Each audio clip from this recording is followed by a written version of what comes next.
Bonjour à tous. Aujourd'hui, dans l'Europe des projets, je vais vous parler de protection de l'environnement à travers le programme Euroclimat+. Commençons d'abord par une piqûre de rappel géographique. L'Amérique latine est la région qui possède le plus d'espèces de faune et de flore de la planète, notamment car près de 40% de sa superficie, soit la moitié de la superficie totale de l'Europe, abrite la forêt amazonienne. Donc, comme vous l'aurez compris, en couvrant la plus vaste forêt tropicale du monde, l'Amérique latine est extrêmement importante pour la biodiversité. Pourtant, comme le rappelle M. Pilger, qui est chef de la section Changement climatique et environnement à la Commission européenne, sa richesse écologique est loin d'être une simple aubaine. Le réchauffement de la planète risque d'éroder la base économique de l'Amérique latine, c'est-à-dire ses ressources naturelles, qui doivent aussi bénéficier aux générations futures. Dès lors, il y a un énorme mandat pour travailler sur le climat en Amérique latine. C'est pourquoi, depuis 2008, l'Amérique latine, les Caraïbes et l'Europe travaillent conjointement par le biais du programme Euroclimat+. Mais c'est quoi plus précisément ?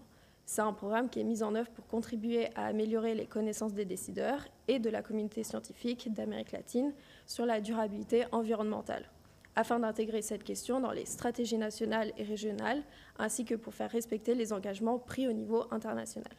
Son objectif est de réduire l'impact du changement climatique et ses effets en encourageant l'atténuation du climat, l'adaptation, la résilience et l'investissement. On a le droit de se demander comment marche cette vaste coopération régionale de plus de 80 millions d'euros. Elle est financée par la Commission européenne ainsi que par les gouvernements allemands, français et espagnols. Ensuite, les projets sont mis en œuvre par 5 agences des États membres, 2 agences des Nations Unies et un secrétariat basé à Bruxelles qui supervise tout le processus. L'implémentation des projets, une 60aine jusqu'à maintenant, se fait dans 18 pays d'Amérique latine. D'ailleurs, l'un des principaux défis du programme est précisément le travail en synergie avec ces 18 pays, qui forment une région où de nombreux atouts et besoins sont partagés, tout en présentant de grandes différences historiques, culturelles et politiques.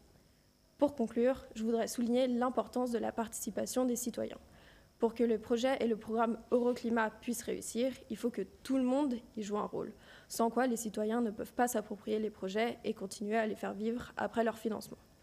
Intégrer tous les citoyens, y compris les peuples indigènes et les communautés locales dans les politiques et plans d'action, relève d'un réel défi, mais c'est s'assurer de lutter efficacement contre le changement climatique. Merci de m'avoir écouté, c'était Soline pour Eyes on Europe, à la semaine prochaine pour un nouveau sujet.